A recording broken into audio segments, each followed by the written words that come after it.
guys! Welcome to my channel! Welcome to my vlog!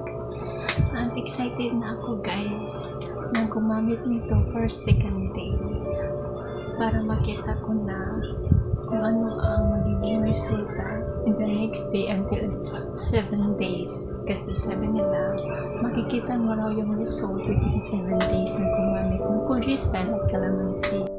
Keep on watching guys until the end of this video para matutukan nyo kung paano gamitin.